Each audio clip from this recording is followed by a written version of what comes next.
Hello and welcome, I am Helle from Game for Life PG, and today I'm going to take a look at Dixit, a new Disney edition of an old game, and this is for 3 to 6 players. It takes about 30 minutes to play and is for the ages 8+. And this video I'm going to take a look at the game, explain a little bit about the rules. I will explain the rules for the game, they're pretty simple, and then I will come with my impression of the game. If you are familiar with Dixit, then the rules are exactly the same as in the normal version.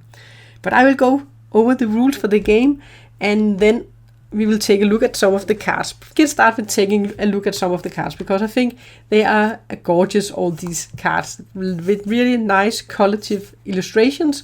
There are 84 cards, and there are a lot of different illustrations. And if you are familiar with the Disney universe, you might recognize a lot of them from different Disney movies. And yeah, I might be a bit out of date now since my kids they are older. Then I'm not familiar with all of the Disney artwork that are on these cards, and it might be an advantage. It might be a disadvantage that you do not know all of the different movies that are behind the cards.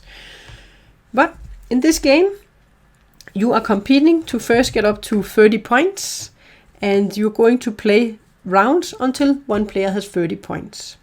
You're going to deal 6 cards to each player. So if we are 4 players, let's just put these in as our players. Then we will start the players down here at 0 points. And these we can take out. And then we are going to choose one player that is going to be the starting player. And they are going to, let's take the blue player. They are going to look at their hand of cards secretly, and they are going to choose one of their cards, and then they are going to tell something about the card, and they want at least one person to guess their card, but they don't want everyone to guess it, because if everyone guesses their card, they are not going to score any points. We will come back to that in a moment.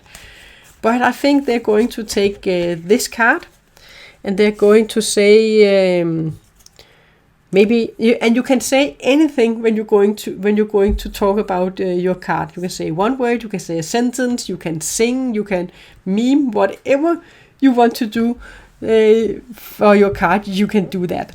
And I think I will just say, maybe with this card, love is in the air.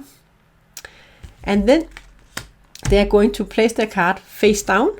Then all other players, they're going to look at their cards, and they're going to choose a card that matches the sentence or whatever, the word the active storyteller just told. And I will just take the top one. I have looked at them, so I know they are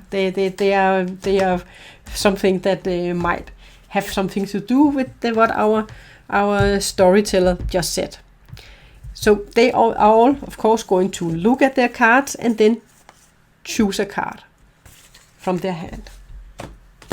And then these cards, they're going to be shuffled, and we're going to place them on each of the numbers. I will just take these to the side, and each player, they're going to draw again, so they have 6 cards to their hand. But these cards, they are shuffled, and then we're going to place them on 1, 2, 3, and 4. And then each player, they are going to look at the cards, except for the active player, the storyteller. They are not going to do anything, but all other players, they have to guess what was the card that the storyteller gave them a clue for. They have to guess it, and they're going to take this one and then secretly choose a number. So I can see there, love is in the air. Maybe with these two, maybe not as much here, but they could be. And then here, and the player that played this card, of course, knows that it was their card, so they are going to think that it might be one of these. Maybe these are the most ones they are going to think it is. They might think it's number 4, but you're going to secretly choose one of the numbers and place it down in front of you.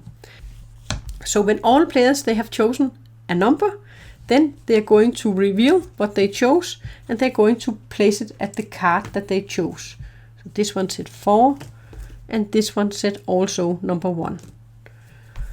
And then, after everyone has placed their number, the active player is going to reveal what card they played. And this was the card that they told their sentence about. And now we will go to scoring. Because there is one player that chose the card, then we are here at this symbol. We have at least one player that chose it and not everyone. Then the storyteller is going to get 3 points. That was the blue.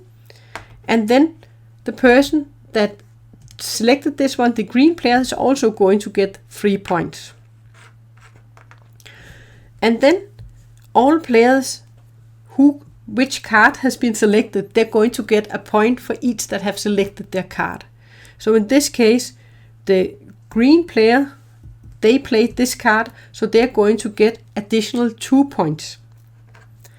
And in this case, the yellow and the black player, they're not going to get anything. If instead all the players, they had chosen this card, then none of the players chose the active storyteller's card, so they are going to receive 0 points. But all of the other players, they will each get 2 points in this case. If all players chose the correct card, then the storyteller is going to get 0 points. So that is why you don't want to be too obvious with your card. But still you want to give them something so at least one player could choose your card, guess your card. And then all other players, they're going to receive 2 points. And that is the rules for the game. So if you have players that select your card and you're not the storyteller, you're going to get 1 point for each. If you guess the correct card and not everyone did, then you're going to get 3 points and the storyteller is going to get 3 points. And if none guessed it or everybody guessed it, then all other players, except for the storyteller, they are going to get 2 points. And then you're going to play until you get up to one player reaches 30 points and they will be the winner of the game. So that is the rule for the game. I think this is an enjoyable family game and an enjoyable party game where you are going to be very active in talking. So it's an